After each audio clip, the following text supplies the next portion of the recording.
Major League Baseball is rewriting its record books, incorporating Negro League statistics of more than 2,300 players, and all comes on the heels of the organization of the honorary Negro League game that'll be played in Sacramento later on this year. This morning, we're joined by Todd Sullivan, the organizer of the game and historian of the league as well. Thank you so much for joining us. Thank you for inviting me. We're going to talk about that game in September, but let's start about the more recent news.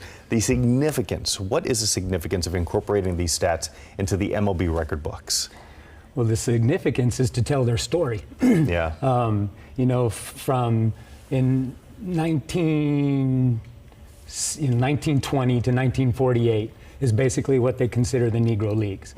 And they had a special baseball committee that wanted to determine what is a professional league and what is not a professional league, and to have them start with the Union League, to the Frontier League, to the American Independent League, and not consider the Japanese League or the Negro Leagues was, you know, it hurt a lot of people. But sure, you can even tell now, yesterday, the Major League Baseball announced that they're going to now take, you know, incorporate the stats from those years into Major League Baseball. A lot of people are happy about it, but some people are still a little bit frustrated. Oh, for sure, because for a lot of folks, especially if you don't, a little background here, if you are a Major League Baseball fan, statistics are like your holy grail.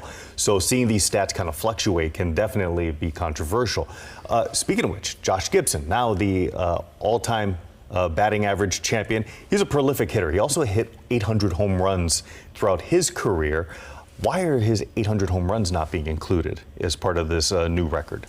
That's part of what the baseball committee did. Since they want it to be a professional league, it has to be recognized as a professional league. Yeah. And at that time, the Negro Leagues were not a professional league. So they did not take those stats or consider them to be professional players. Okay, I know they've been accumulating these stats, trying to determine those very parameters.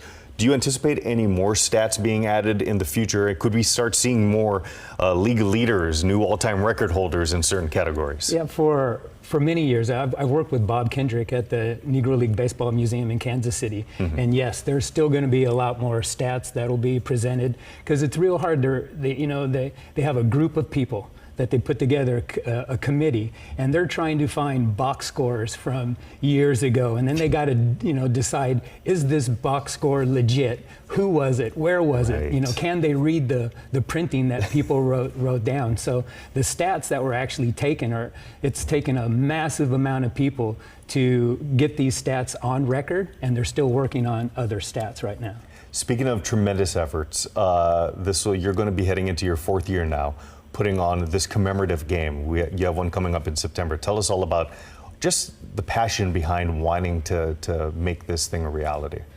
Well, back when I was young, the blacks in baseball were upwards of 25 to 26% playing in the professional leagues. Yeah. At the start of this season, it's only 6%. It's been dwindling ever since, for generations.